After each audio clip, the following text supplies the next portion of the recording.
آپ کو پتہ ہے کہ جو نظر لگتی ہے نا خاص طور پر، اور جس سے بہت سی بیماریاں آتی ہیں، اس پہ اب تحقیق بھی ہو رہی ہے پیراسائیکالوجی میں، کہ نظر سے جو ریز اٹھتی ہیں وہ انسان کے جسم میں، یعنی نیگیٹو ریز جو خاص طور پر آتی ہیں، حسد کی نظر ہوتی ہے جیسے، تو وہ آ کے ایک ریئیکشن کرتی، کیمیکل ریئیکشن ہوتا ہے اس کی وجہ سے بلڈ میں، جس سے کچھ بیماریاں پیدا ہوتی ہیں۔ حدیث میں آپ کو سنا دیتی ہوں۔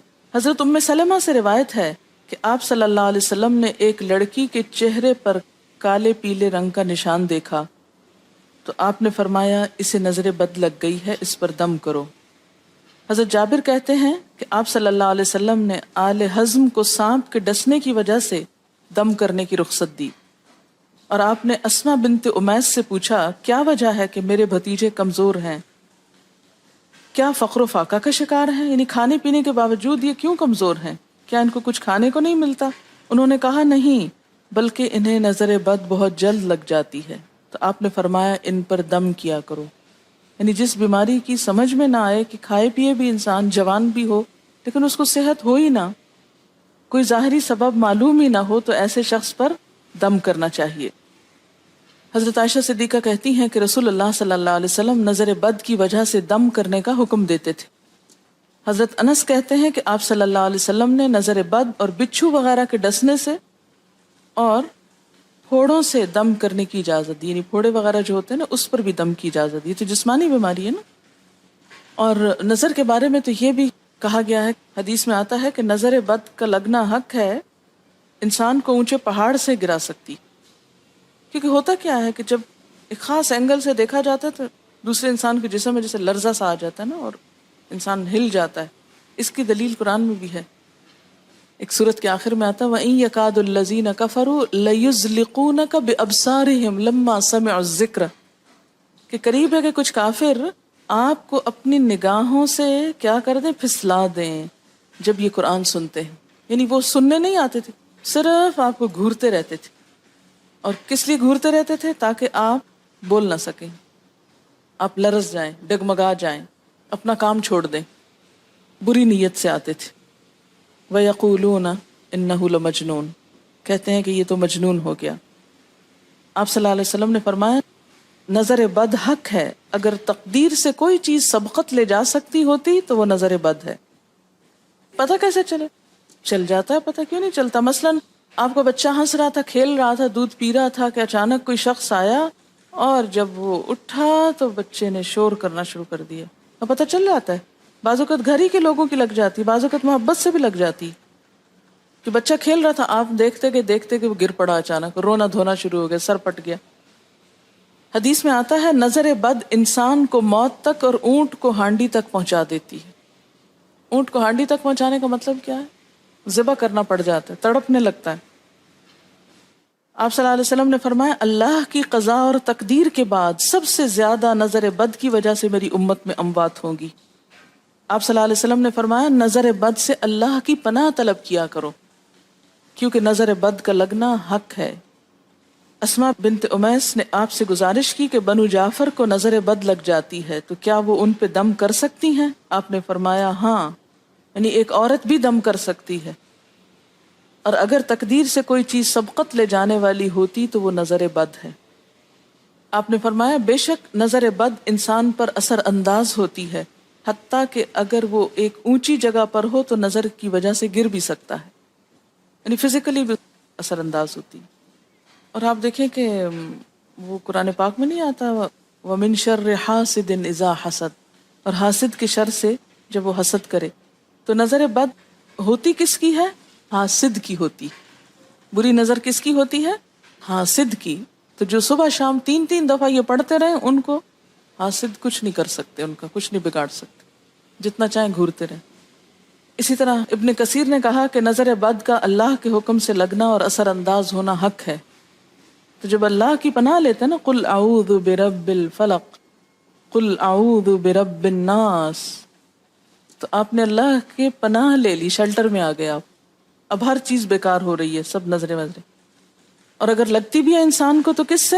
اللہ کے اذن سے لگتی۔ حافظ ابن حجر کہتے ہیں کہ نظر بد کی حقیقت کچھ یوں ہے کہ ایک خبیث الطبع انسان اپنی حاسدانہ نظر جس شخص پر ڈالے تو اسے نقصان پہنچے۔ ابن قیم کہتے ہیں کچھ کم علم لوگوں نے نظر بد کی تاثیر کو باطل قرار دیا ہے، اور ان کا کہنا ہے کہ یہ محض توہم پرستی ہے اور اس کی کوئی حقیقت نہیں، لیکن حقیقت یہ ہے کہ یہ لوگ سب سے زیادہ جاہل اور ارواح کی صفات اور ان کی تاثیر سے ناواقف ہیں، اور ان کی عقلوں پہ پردہ پڑا ہوا ہے، جبکہ تمام امتوں کے عقلاء باوجود اختلاف مذاہب کے نظر بد سے انکار نہیں کرتے. یعنی صرف اسلام میں نہیں، دیگر مذاہب میں بھی یہ کانسیپٹ پایا جاتا ہے، اگرچہ نظر بد کے سبب اور اس کی جہت تاثیر کے سلسلے میں ان میں اختلاف ہے. پھر کہتے ہیں اس میں کوئی شک نہیں کہ اللہ تعالیٰ نے جسم اور روحوں میں مختلف طاقتیں اور طبیعتیں پیدا کی ہیں، اور ان میں کئی خواص اور اثر انداز ہونے والی کیفیات ودیت کی ہیں. آپ دیکھیں کہ لو چلتی ہے تو اثر نہیں ہوتا، اس کا بھی تو اثر ہوتا ہے نا، حالانکہ وہ نظر نہیں آ رہی ہوتی. اور کسی عقل مند کے لیے ممکن نہیں کہ وہ جسموں میں روحوں کی تاثیر سے انکار کرے، کیونکہ یہ چیز خود دیکھی اور محسوس کی جا سکتی ہے. اور آپ دیکھ سکتے ہیں کہ ایک شخص کا چہرہ اس وقت انتہائی سرخ ہو جاتا ہے جب اس کی طرف وہ انسان دیکھتا ہے جس کا وہ احترام کرتا ہے، اور اس سے شرماتا ہو، اور اس وقت پیلا پڑ جاتا ہے جب اس کی طرف ایک ایسا آدمی دیکھتا ہے جس سے وہ ڈرتا ہو. یعنی جس سے آپ ڈرتے ہیں وہ آپ کو دیکھے تو آپ کا رنگ پیلا ہو جاتا ہے. فرمایا یہ سب کچھ روحوں کی تاثیر کی وجہ سے ہوتا ہے، اور چونکہ اس کا تعلق نظر سے ہوتا ہے اور اس لیے نظر بد کی نسبت آنکھ کی نظر کی طرف کی جاتی ہے، حالانکہ آنکھ کی نظر کچھ نہیں کرتی، یہ تو روح کی تاثیر. یعنی نظر یہ نظر نہیں ہے صرف، بلکہ اندر سے روح یا احساسات ہیں جو ٹرانسفر ہوتے ہیں. آپ دیکھیں کہ محبت کی نظر کیا اثر نہیں کرتی؟ کرتی ہے نا. اسی طرح نفرت کی، غصے کی، اور آپ کے چھوٹے بچے خاص طور پہ نظروں کو بہت پہچانتے ہیں. آپ نے دیکھا ہوگا کہ بچے کچھ لوگوں کے پاس فوراً چلے جاتے ہیں اور کچھ لوگوں کے پاس نہیں جاتے. بچوں کی مثال اس لیے دے رہی ہوں کہ وہ معصوم ہوتے ہیں نا، ان کو کسی نے سکھایا پڑھایا نہیں ہوتا کہ ادھر جاؤ اور ادھر نہ جاؤ، اور اگر آپ سکھائیں پڑھائیں بھی تو پھر بھی وہ اپنی مرضی کرتے ہیں، آپ کی نہیں مانتے. تو وہ ایک طرح سے بہترین جج ہوتے ہیں. بعض لوگوں کو دیکھ کے بچے رونے لگتے ہیں، بعض کو دیکھ کے مسکرانے لگتے ہیں. یہ ایسا کیوں ہوتا ہے؟ اچھا، اسی طرح اگر کوئی شخص کانسٹنٹلی آپ کو دیکھ رہا تو آپ کانشیس ہو جاتے ہیں، آپ ٹھہر نہیں سکتے. اسی طرح اگر کوئی اسٹیئر کر رہا ہو تو اس کی نظروں سے بعض اوقات خوف بھی آنے لگتا ہے. اللہ نے کیسی کیسی طاقتیں انسان کو دی ہیں. سلطان النصیرہ. اچھا، پھر لکھتے ہیں کہ روحیں اپنی طبیعتوں، طاقتوں اور کیفیتوں اور اپنے خواص کے اعتبار سے مختلف ہوتی. سو حسد کرنے والے انسان کی روح واضح طور پر اس شخص کو اذیت پہنچاتی ہے جس سے حسد کیا جاتا ہے. ویسے بھی تو آپ دیکھیں نا، وہ رویے ایک دم آپ پہچان لیتے ہیں. یہی وجہ ہے کہ اللہ تعالیٰ نے حاسد کے شر سے پناہ طلب کرنے کا حکم دیا ہے. حاسد کی تاثیر ایک ایسی چیز ہے جس سے وہی انکار کر سکتا ہے جو حقیقت انسانیت سے خارج ہو. جنوں کی نظر بھی لگتی. یہ میرا قول نہیں ہے، حدیث ہے. حضرت ابو سعید خدری سے روایت ہے کہ رسول اللہ صلی اللہ علیہ وسلم جنات اور انسانوں کی نظر بد سے پناہ مانگتے تھے. یعنی آپ جو پناہ مانگتے تھے بری نظر سے، وہ انسانوں کی بھی اور جنوں کی بھی. پھر جب معوذتین الفلق اور الناس نازل ہوئیں تو آپ انہی کو پڑھتے اور باقی دعائیں آپ نے چھوڑ دی تھی. یعنی قل اعوذ برب الفلق، قل اعوذ برب الناس، پھر سب چیزوں کے شر سے بچنے کے لیے کافی. یاد رکھیے بعض اوقات اپنی نظر بھی لگتی ہے، خود کو بھی نظر لگتی ہے. اسی طرح جب لباس اتارا جاتا ہے نہانے کے لیے مثلاً، تو اس وقت بھی دعا سکھائی گئی. بسم اللہ پڑھنی چاہیے، بیسیکلی بسم اللہ پڑھ کر اتارنے چاہیے. اور اس کے علاوہ اعوذ بکلمات اللہ التامات من شر ما خلق بھی پڑھ سکتے ہیں. آپ کو معلوم ہے کہ ٹوائلٹ میں جانے سے پہلے بھی دعا سکھائی گئی، کیونکہ جنات کے ٹھکانے گندی جگہوں پر ہوتے ہیں. اللہم انی اعوذ بک من الخبث والخبائث، خبیث جنوں اور خبیث جننیوں، خبائث سے تیری پناہ میں آتا ہوں. یہ دعا کیوں سکھائی گئی؟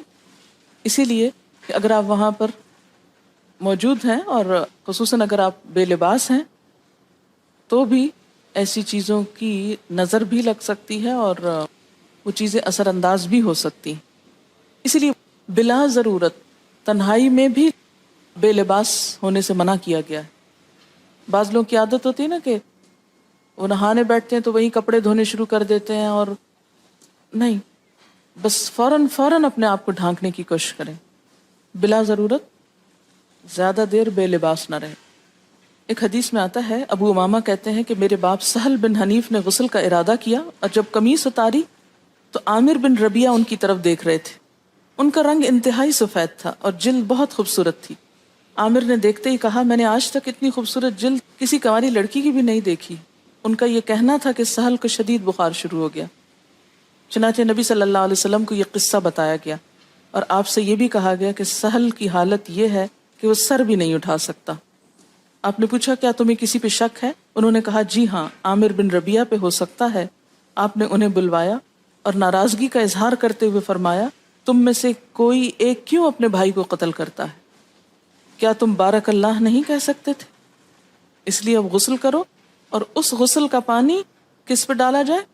جس کو نظر لگی.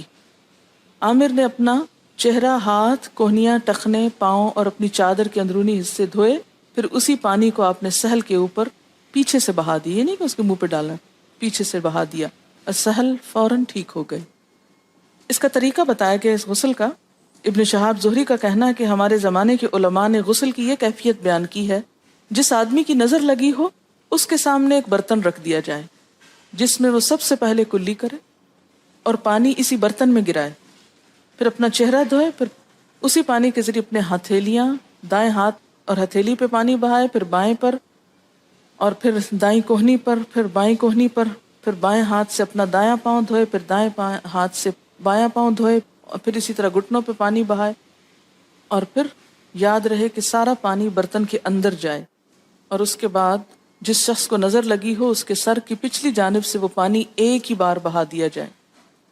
حضرت عائشہ کہتی ہیں کہ جس شخص کو بری نظر لگتی اس کو اسی طرح غسل کروایا جاتا. اب بعض اوقات یہ نہیں پتا چلتا کس کی لگی. ایسی صورت میں پھر طریقہ کیا ہے علاج کا؟ مریض کے سر پہ ہاتھ رکھ کر یہ دعا پڑھی جائے، بسم اللہ ارقیک من کل داء یؤذیک من کل نفس او عین حاسد اللہ یشفیک بسم اللہ ارقیک.